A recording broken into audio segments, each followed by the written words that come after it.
In the spring of 1841, as the Prussian government was cracking down on Hegel and the young Hegelians in Berlin and throughout the country, Marx sent his doctoral dissertation to the University of Jena. Around 1800, when Fichte, Schelling, and Hegel had successively taught there, Jena had been the center of German thought. Karl Bachmann, head of Jena's philosophy department and a student of Hegel who had compared Schelling and Hegel to Plato and Aristotle, gave Marx's dissertation high marks. Bachmann was the first to propose the concept of science of art in 1811. On April 15, the University of Jena awarded Marx his doctorate in philosophy. At this time, Marx was 22 years old. His graduation coincided with a family crisis. His mother reproached him for engaging in useless efforts, wasting money, not following his father's path to become a respected and wealthy lawyer. She also clashed with his fiancée, Jenny's family, complaining that they looked down on her. Some members of Jenny's family disapproved of her engagement, causing her deep pain. Marx fervently hoped to secure a university professorship, allowing him to marry Jenny with dignity. His target was the University of Bonn, where Bauer was situated. 1841 was a turbulent year for Marx. Seeking means of livelihood, he moved between Trier, Bonn, and Cologne, without achieving any sensational academic accomplishments. After a 6-week stay in his hometown, Marx went to the University of Bonn.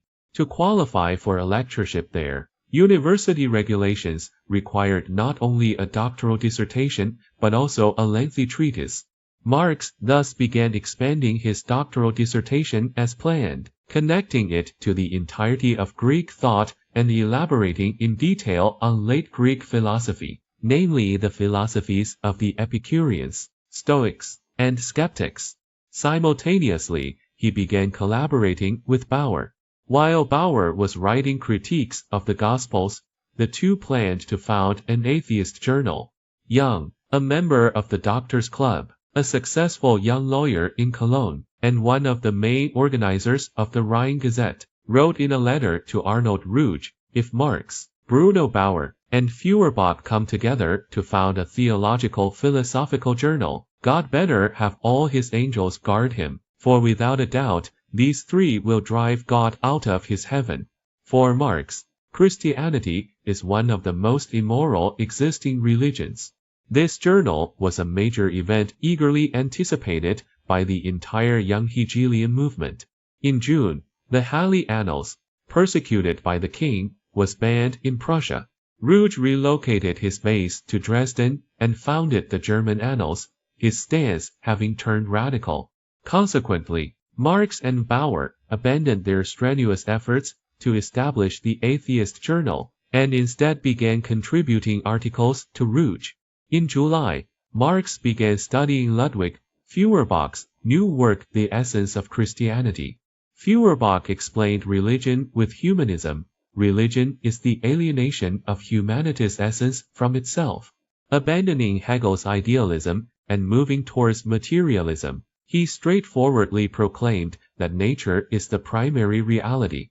Engels later recalled, "The liberating effect of this book can only be imagined by those who experienced it firsthand." We all became Feuerbachians soon. Also in July, Bauer engaged in a polemic with the professors in Bonn, in which Marx participated. In a letter to Ruge dated August 17, Bauer wrote, "Everyone believes that Marx holds the power of final judgment."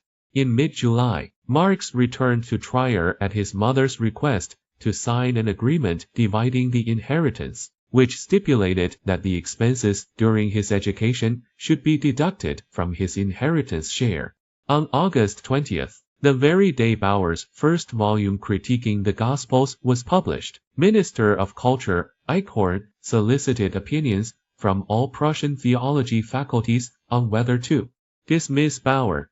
Although they vehemently condemned Bauer's atheist views, they voted 15-11 against dismissing him. On September 2, 1841, Moses Hess, who who would later introduce Engels to communism, met Marx for the first time and assessed him thus: "He is a great philosopher, perhaps the only genuine philosopher alive today. He surpasses both Strauss and Feuerbach in thought and philosophy.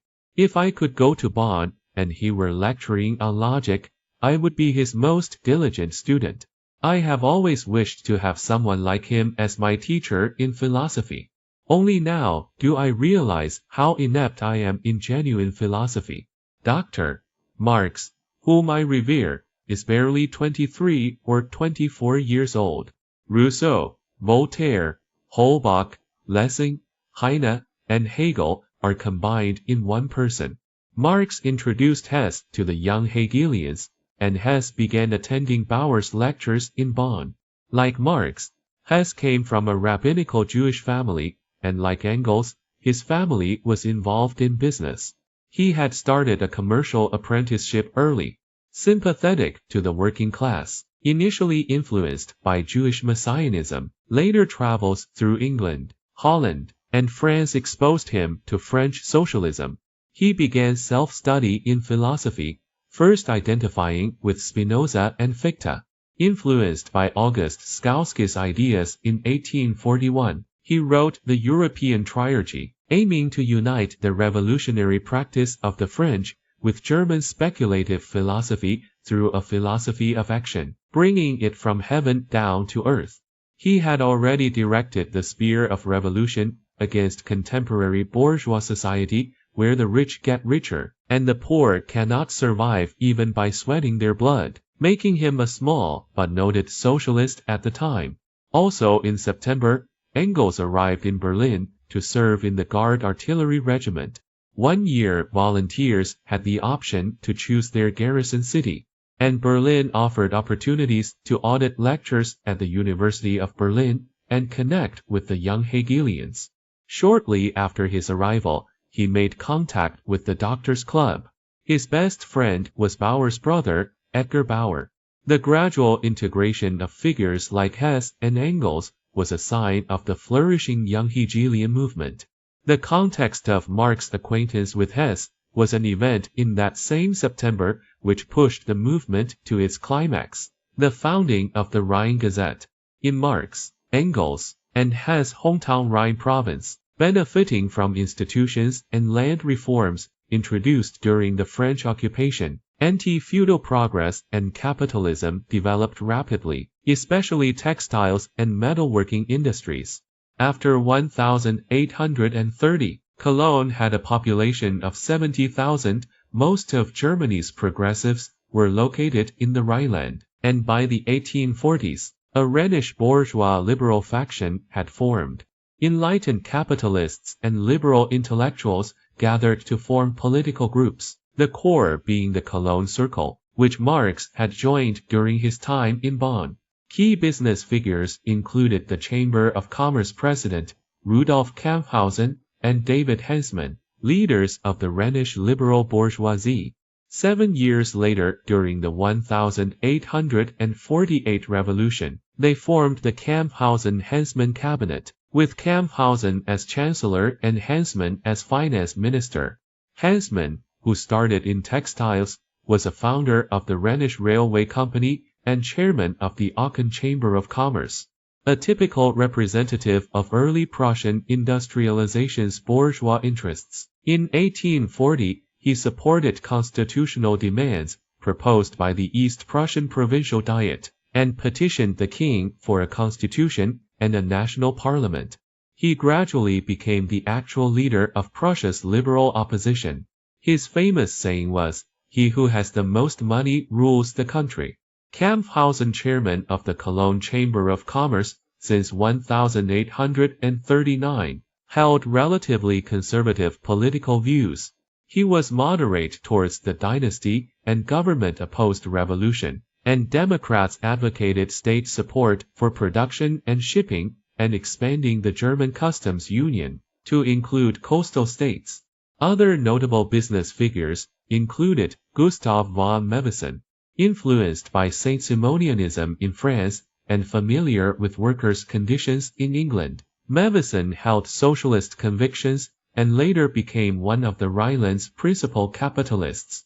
Intellectual representatives within the Cologne circle were Hess and Georg Jung, a senior civil servant. Jung was a former member of Berlin's Doctors' Club and became Marx's closest friend within the Cologne group. The intellectuals and wealthy bourgeoisie of the Cologne circle were keen to establish a newspaper to promote their views. This represented a new trend, as German newspapers at the time were still primarily aimed at intellectuals, focusing on thought and literature. Instigated by Jung and Hess, the group's wealthy liberals, primarily Kamphausen, Mevison, Oppenheim, Jung, the deputy judge Karl-Heinz Schramm, and lawyer Ferdinand Freiligrath pooled 30,000 thalers to found the Rhine Gazette political, commercial, and industrialis, their propaganda vehicle. Marx was involved in the planning discussions for the Rhine Gazette from the outset.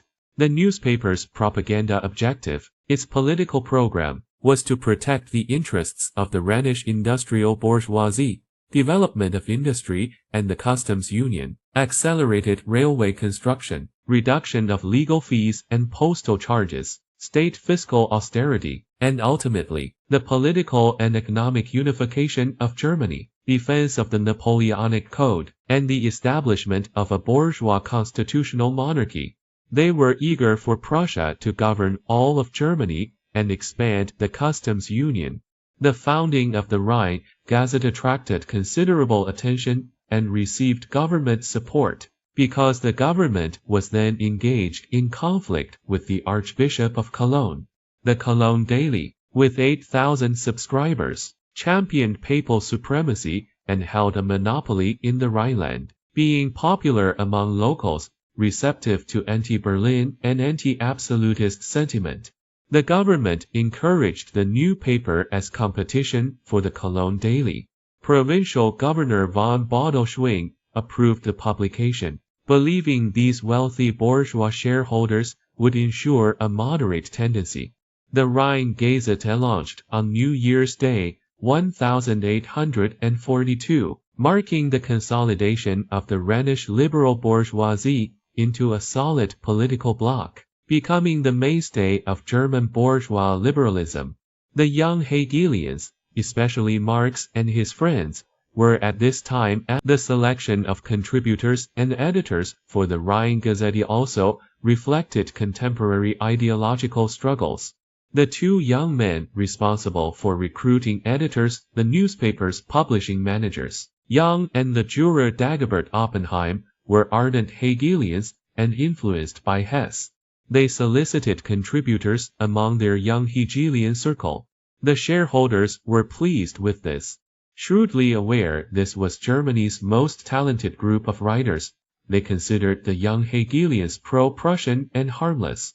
Although in the first weeks after the paper's launch, Berlin complained constantly about its subversive tendencies, by the end of the first quarter, before any serious threat of suppression arose, the shareholders hadn't raised objections.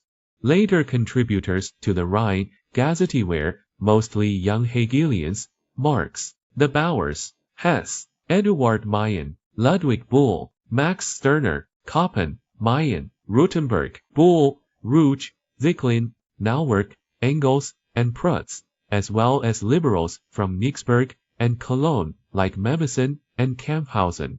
In an article published on October 9 in the Doctors' Club organ, Athenaeum, journal titled The Modern Crisis in German Philosophy, Hess wrote that young Hegelian theory drew more rigorously logical conclusions from the core of Hegel's philosophy than Hegel himself had dared to draw. Hess, having played an important role in founding the paper, naturally expected to be appointed editor. However, the capitalist shareholders were unwilling to have a socialist and revolutionary as editor-in-chief. They first offered the post to Friedrich List, the economist renowned throughout Germany for promoting the customs union and trade protectionism, who had just published the first volume of his magnum opus, The National System of Political Economy. This book later became the Bible for industrial protectionism in late industrializing nations, reportedly a desk reference for many South Korean officials during Park Chung-hee's era and widely circulated in Japan during the S.H.O. Washington period. Due to a leg injury, Liszt could not go to Cologne and instead recommended Hermann Hofmeister, editor of the Augsburg General Gazette. Hess, not a proud, self-important or power-hungry person, accepted the position of deputy editor responsible for the French affairs column. In early 1842, censorship was relaxed, and liberal content began appearing in Prussian publications. Both the Königsberg literary journal and the Rhine Gazette started engaging young Hegelians as contributors. The Königsberg literary journal was the organ of East Prussian liberalism, backed by the local progressive bourgeoisie. Its origins differed from South German liberalism. It was influenced more by Kantian rationalism and the Style-Reformen. The famous article by Jacobi demanded the liberation of the German people and the establishment of a constitutional monarchy. The Prussian king labeled these two papers the Königsberg Rag and its Rhenish whore sister. The inaugural New Year's Day editorial of the Rhine Gazette already displayed a radical tendency. Germany's highest national task lies in winning recognition for its rights and freedoms within its own borders. Germany's stagnation and backwardness are extremely detrimental to the national spirit. Metternich's official writers in the Augsburg General Gazette criticized the Rhine Gazette's pro-Prussian leanings, while Prussian politicians spread rumors that it was financed by the French government. Franz Mehring later wrote, "The government, with its narrow vision, failed to understand that the Rhine Gazette wanted to hand it a sharp weapon. The more determinedly the paper sought to elevate it to the level of modern bourgeois society, the more stubbornly it clung to its absolutist feudal backwardness." Shortly after the launch, editor Hofmeister resigned due to disagreements with the young Hegelian majority among contributors, editors, and board members. Upon resigning, he declared himself incompetent in the new Hegelianism. Marx's friend Adolf Friedrich Rutenberg took over as editor. Rutenberg was Bruno Bauer's brother-in-law and had previously been dismissed as a secondary school teacher for his radical views. However, Rutenberg proved incapable. Months later, by popular demand, Marx became editor. At the time, however, Rutenberg's appointment caused official anxiety. He was seen as a dangerous revolutionary, feared even by Frederick William IV during the March 1848 revolution, who considered him a chief conspirator. The government therefore refused to convert the paper's provisional license into a permanent one. On January 31st, Minister of Justice von Rochow wrote to the district president in Cologne, von Gerlach, "This Dr. Rutenberg is an ardent defender of the young Hegelian school, an active contributor to the German annals, and has published articles in Hamburg and Leipzig newspapers distorting the situation here. If this tendency, which so resolutely opposes the existing state and church system, acquires an official organ in the country, it will have serious consequences." On February 13th, von Rochow demanded the suppression of the Rhine Gazette, a cabinet meeting. On March 11th, the government instructed District President von Bodelschwingh to shut down the paper, which was technically easy since there was no permanent license. However, Governor of Rhineland deemed suppression inopportune at that moment, requested a temporary reprieve, and ordered rectifications. Minister of Culture Eichhorn also supported observation for now, hoping to use the Rhine Gazette to counter the Ultramontane Cologne Daily. Indeed, the Rhine Gazette became an oppositional organ. Its critiques were the boldest in Prussia, sharp and spirited, witty yet rigorous, rapidly attracting subscribers. The paper was effective and diligently defended the bourgeois demands of its shareholders, who were thus highly satisfied.